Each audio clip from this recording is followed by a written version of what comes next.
Hi, I'm Anna. I've been with Rob for quite a while now. We met in college, got married soon after, and have been together for 15 years. Life with Rob was generally peaceful.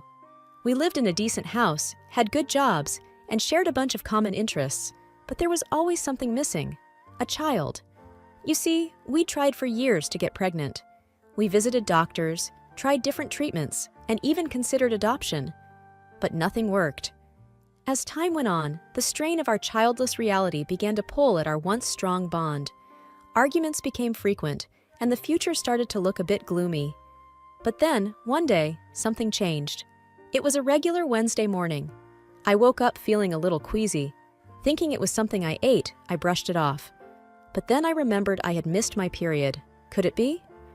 I quickly rummaged through the bathroom cupboard and found a leftover pregnancy test from years ago. Without wasting a moment, I used it. Waiting for the result felt like the longest 3 minutes of my life. When I finally dared to look, it was positive. My heart raced. We were pregnant. The joy, the excitement, the fear, it all rushed in. I had to tell Rob. He was in the living room, engrossed in some paperwork.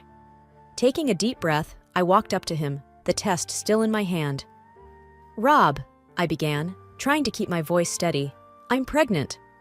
He looked up, his expression unreadable. Then he said, "Are you sure? I mean, at this age? Is it even safe?" I was taken aback. This wasn't the reaction I was expecting. "I took the test, Rob. It's positive." He sighed. "Anna, you know how hard it's been. And now, at 37, do you know the risks?" I felt a sting of hurt. "I thought you'd be happy," I whispered. "I am. I'm worried about you. About us," he replied, his voice softening a bit. "We've waited so long for this, Rob. We can't let fear dictate our happiness now," I countered. He looked down, avoiding my gaze. "Have you considered, maybe, not going through with it?"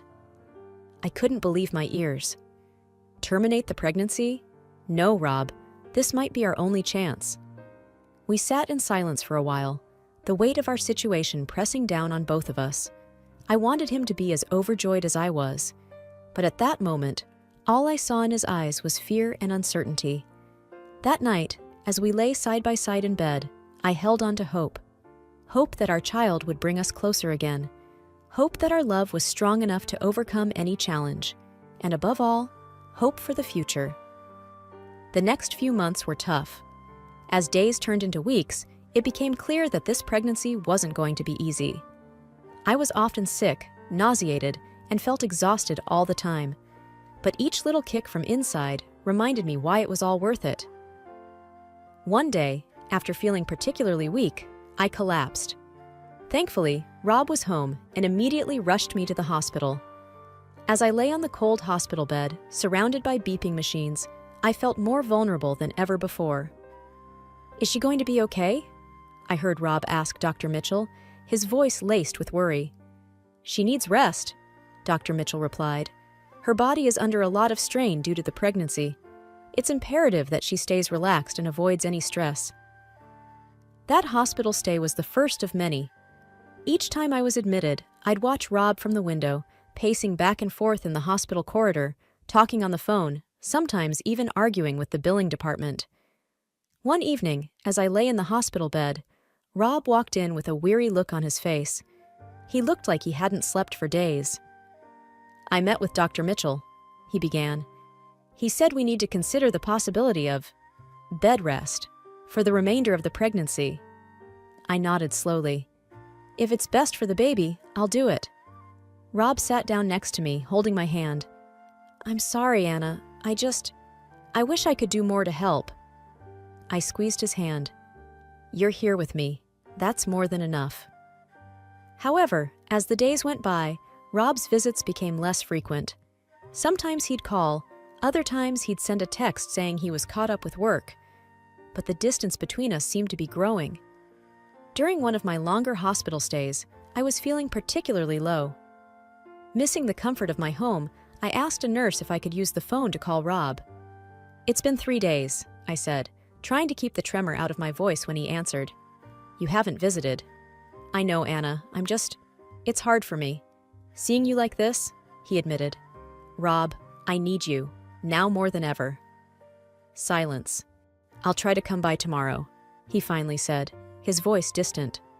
But tomorrow turned into the day after, and soon a week had passed. Feeling isolated and alone, I confided in my nurse, Lisa. He's probably just scared, she suggested, trying to be comforting. Sometimes, when people can't handle situations, they distance themselves. One morning, after a particularly difficult night, Dr. Mitchell came into my room. I think it's time we discuss the birth plan, Anna, he began cautiously. There are some decisions to be made. Rob, despite his absences, was there for that discussion. We sat, hand in hand, listening to our options, praying for the strength to make the right choices. Days turned into weeks, and as the date approached, I felt a mix of excitement and apprehension. But I held on to hope, believing that once our child arrived, everything would fall into place. Little did I know, the hardest part of our journey was yet to come. The first moments of holding my daughter, Emma, in my arms were moments of pure bliss. Her tiny fingers, her soft cooing sounds, it felt like a dream. But that dream was quickly shattered by Dr. Mitchell's grim announcement. Anna, Rob, he began with a heavy sigh, there are some concerns regarding Emma's health. We've observed some abnormalities that suggest she might have a severe condition. Rob's face paled. What are you talking about? We'll need to run more tests to be certain, but it's important you're both prepared, Dr. Mitchell replied, his voice gentle but firm. That evening, as I cradled Emma, Rob walked into the room, a storm brewing in his eyes. He looked at me, then at Emma, and took a deep breath. Anna, he started, his voice shaking. How could you? Giving birth at this age? We knew the risks. Tears welled up in my eyes. Rob, I thought we wanted this. I thought we wanted a family. He was nearly shouting now. You should have considered an abortion. Why bring a child into the world with so many complications? Because of your selfishness, we now have a possibly sick child to look after. I was shocked. Rob, she's our daughter. We should be together in this, not pointing fingers. His face was red with anger. I can't believe I'm in this situation. I can't raise a child with potential disabilities. It's not the life I imagined. As the weight of his words sank in, a cold dread filled my heart. So, what are you saying? Rob hesitated for a moment. I don't think I can do this. I can't be here, not like this. It felt like the floor had been pulled from beneath me. You're abandoning your daughter because she might be different? He looked away, unable to meet my gaze. I just can't handle it, Anna. Devastation turned into determination. Fine. If you're leaving, then leave for good. But you'll have no claim over Emma. He didn't respond. Instead, he turned and walked away, leaving me with our newborn daughter, grappling with the uncertainty of our future. Asterisk, asterisk. The first few weeks after Rob left were the hardest. The house felt empty, the silence was deafening, and the reality of being a single mother weighed heavily on me. But every time I looked into Emma's big, innocent eyes, I felt a surge of determination. I was going to make sure she had the best life possible, no matter what it took. My sister Linda was a godsend during this time. She came over often, helping with household chores and looking after Emma so I could rest. One evening, as I was feeding Emma, Linda walked in, holding 2 mugs of hot cocoa. Anna, she began gently, you need to think about the future. Have you considered finding a place of your own? I sighed, looking around the home that held so many memories. I've thought about it, but the thought of leaving this place, it's just hard. Linda took my hand. I know, but think about Emma. This house will always remind you of Rob and everything that happened. You both deserve a fresh start. She was right. I needed to let go of the past and focus on building a new life for Emma and me. The search for a new place wasn't easy. With my limited savings and no job, options were limited. But then, one day, Linda called me excitedly. Anna, you won't believe what I found. There's a small house for rent in my neighborhood. It's perfect for you and Emma. I went to see the house the very next day. It was a cozy 2-bedroom place with a small garden in the back. The landlord, Mrs. Peterson, was a kind, elderly lady who lived next door. "Linda speaks very highly of you," Mrs. Peterson said, smiling warmly. "The place is yours if you want it." I felt tears of gratitude welling up. "Thank you, Mrs. Peterson. This means so much to me." Moving in was hectic, but with Linda's help, we managed. As I set up Emma's room, filling it with toys and her tiny clothes, a sense of peace washed over me. This was our home, our sanctuary. Linda popped her head into the room. "How's it going in here?" I smiled, hugging Emma close. "It's perfect. I can't thank you enough." She hugged us both. "That's what family is for. You're not alone in this, Anna. Remember that." Days turned into weeks, and life began to settle into a new routine. Morning walks with Emma, visits to the local park, and coffee dates with Linda became our new normal. One day, as Emma and I were playing in the garden, Mrs. Peterson walked over, holding a tray of freshly baked cookies. "Thought you two could use a treat," she said, smiling. I smiled back, taking a cookie. "Thank you, Mrs. Peterson. It's delicious." She chuckled. "Call me Ellie. Feels strange being called Mrs. Peterson by my new neighbor." We chatted as Emma giggled and played. Ellie shared stories of her own children, offering advice and wisdom. I felt a connection, a sense of community that had been missing for so long. As the days went by, the pain of the past began to fade. With the support of my sister and new friends like Ellie, I realized that while one chapter of my life had closed, another, even more beautiful one, was just beginning. Emma's first birthday was just around the corner, and I was deep in preparations. Ellie and Linda offered their assistance, suggesting ideas for decorations and games. As the day drew nearer, I found myself reflecting on the whirlwind of the past year. My baby girl, Emma, was blossoming into a bubbly, inquisitive child, her laughter a constant source of joy.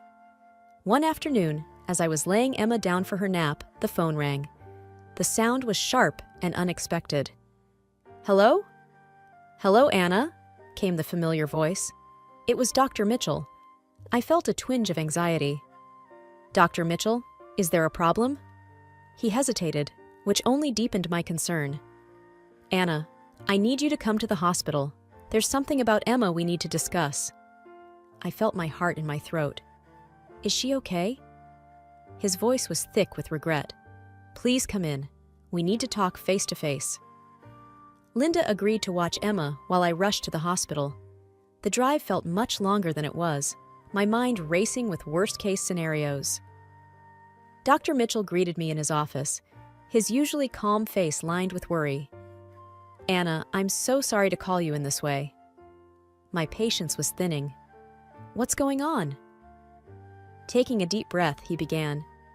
"There's been a grave error. The initial tests we ran on Emma after her birth got mixed up with another baby's." My confusion grew. "Meaning?" He met my gaze, his eyes filled with regret. "Emma is healthy, Anna. She doesn't have any medical condition. I can't express how deeply sorry I am." The weight of his words hit me hard. "You mean to tell me I've lived this past year under false assumptions? My life turned upside down because of this?" His voice was barely above a whisper. "Yes, and it's my responsibility. I can't begin to fathom the pain this has caused." I thought of Rob, of the bitterness and the pain. This mistake, it's shattered my life. Dr. Mitchell looked defeated.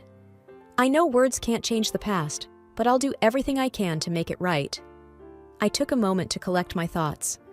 I need time to process this.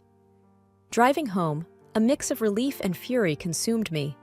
Yet, seeing Emma's joyful face as I walked in grounded me. She was my world, and she was okay. That night, Linda and I sat down, and I relayed everything. She was horrified. "Anna, what are you going to do?" I looked at Emma, peacefully sleeping. "For now, nothing. And I don't want Rob to know. He made his choice." Linda squeezed my hand. "You're strong, Anna.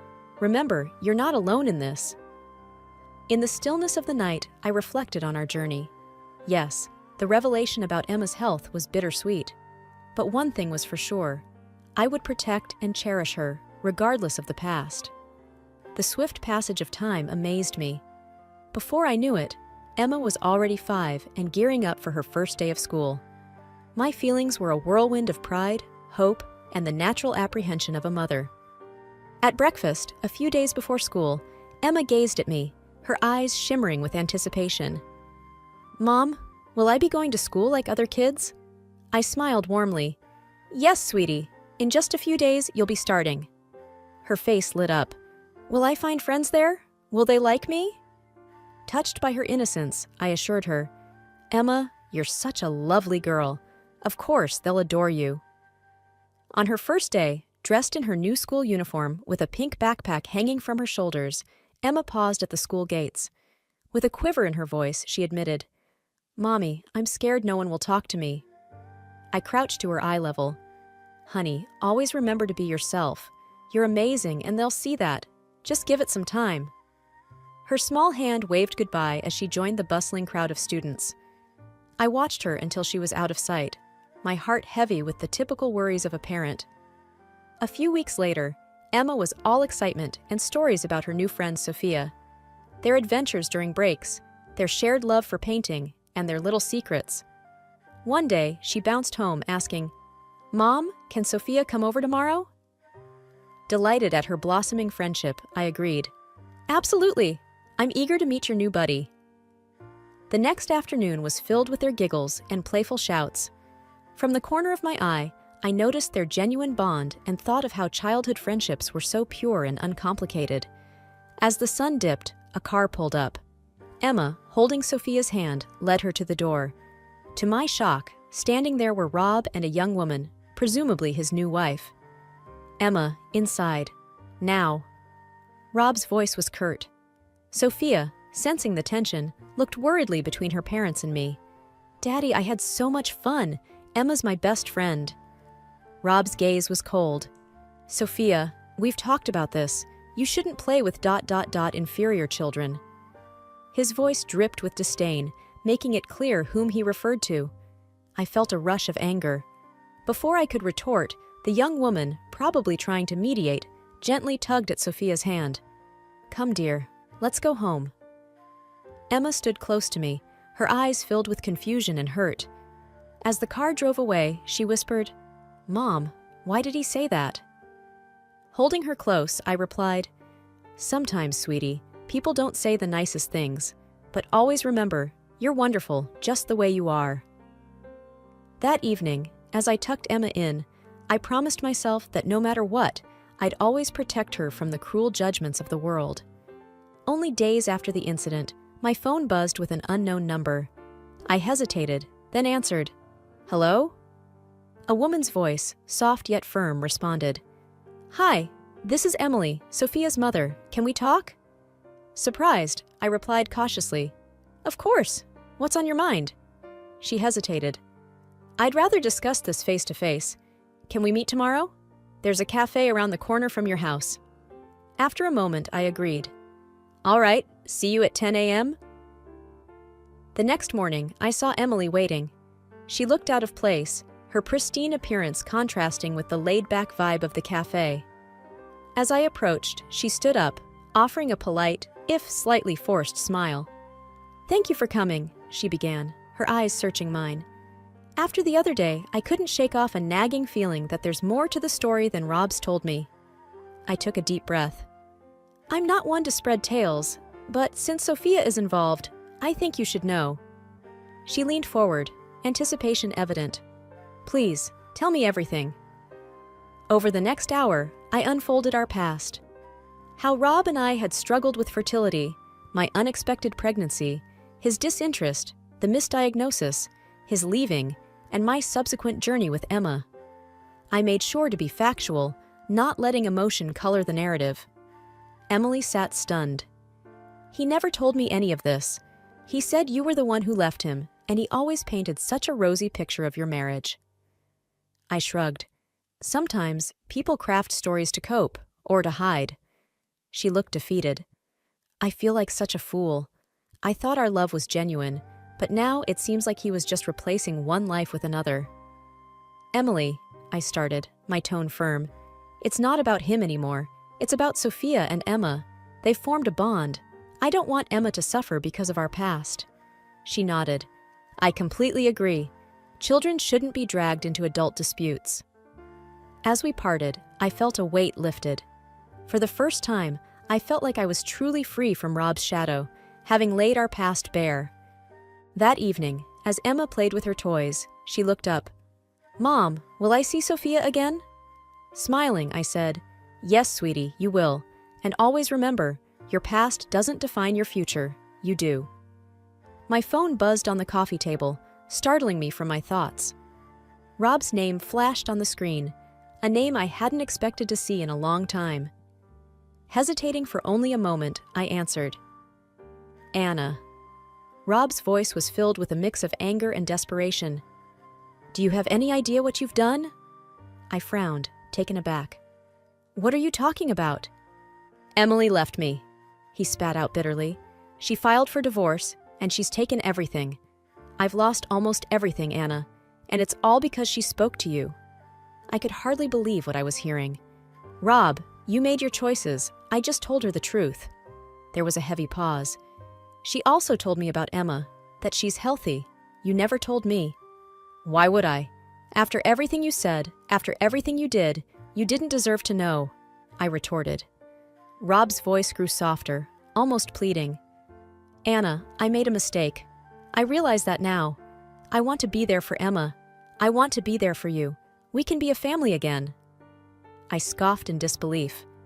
Now that your life's in shambles, you suddenly want us back? You're unbelievable, Rob. Anna, I know I messed up, but I've changed. Please, give me a chance. I could feel anger rising in me. You walked out on us, Rob. You called our daughter inferior and turned your back. Now that your little fairy tale with Emily has ended, you think you can just waltz back into our lives? Think again. He sounded desperate now. I was wrong, Anna. I see that now. Can't you give me another chance? No, I replied firmly. Emma and I have moved on. We're doing just fine without you, and we don't need or want you in our lives. But Anna... It's over, Rob. Goodbye. I ended the call, my heart racing. I took a deep breath, letting the emotions wash over me. Emma and I had each other, and that was all that mattered. I wouldn't let Rob's selfishness disrupt our peace. Whatever challenges lay ahead, we'd face them together.